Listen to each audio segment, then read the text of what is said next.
சரி பண்ணுறதுக்கும் வழிகாட்டிங்க வந்து எங்களுடைய மாவட்ட ஆட்சியர் பண்ணிட்டாங்க. இப்படிப்பட்ட மீட்டிங் வந்து மேடம் தான் ரெடி பண்ண சொன்னாங்க. இந்த மாதிரி லாஸ்ட் நடக்கணும்.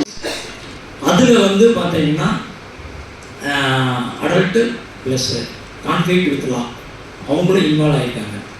அந்த கேஸை பேஸ் பண்ணி தான் என்ன பண்ணாங்க அப்படின்னா 2015 ஆண்டு சைல்டு ப்ரொடெக்ஷன் ஆக்டில் வந்து ரிப்பீல் பண்ணிவிட்டு child and protection care and protection ஆக்ட்னு சொல்லிட்டு 2015 எனாக்ட் பண்ணுறாங்க. அந்த ஆக்டில் வந்து பார்த்தீங்கன்னா ஏஜ் வந்து ஃபிக்ஸ் பண்ணுறாங்க. அடல்ட் நம்ம வந்து பார்த்தீங்கன்னா குழந்தைகள் அப்படின்னா 18 வயசு கீழே உள்ளவங்க. அதில் வந்து ஒரு ஒரு இன்டர்பிரிட்டேஷன் என்ன வைக்கிறாங்க அப்படின்னா, குழந்தைகளுக்காக 2 பிரதான சட்டங்கள் வந்து நமக்கு இருக்குது. உங்களுக்கு எல்லாருக்கும் தெரியும், junior justice act and POCSO act.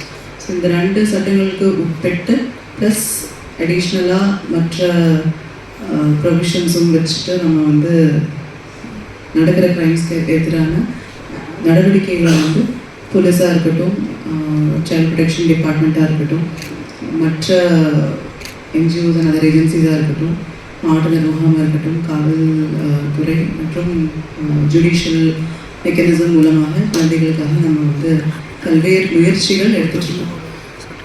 இதில் ஒரு குறிப்பான விஷயம் என்னென்னா, குழந்தைகளுக்காக பேசுகிறதுக்குன்னு வேறு யாரும் கிடையாது. அவங்களால அவங்களோட வாய்ஸ் வந்து எவ்வளோத்துக்கு எவ்வளோ எடுத்து சொல்ல முடியும் அப்படின்றது நம்மளுக்கு தெரியல. ஸோ அவங்களுக்காக நம்ம திருத்துறை பின்னர் காலையிலிருந்து குழந்தைகளுக்கான நீதிமன்றம் குறித்தும் நீதிமன்ற நடைமுறைகள் குறித்தும் அதனை கையாளும் விதங்கள் காவல்துறையினரால் எந்த அளவிற்கு இன்று வரை நடைமுறையில் இருக்கிறது, இனிமேல் எப்படி இருக்க வேண்டும் என்பது குறித்து உயர்திரு நீதித்துறை நடுவர் அனிதா கிறிஸ்டி அவர்கள் விளக்கமாக எடுத்துரைத்திருப்பார்கள். அவ்வாறே குற்ற வழக்கு தொடர்பு துறையின் துணை இயக்குனர் திரு செந்தில்குமார் அவர்கள்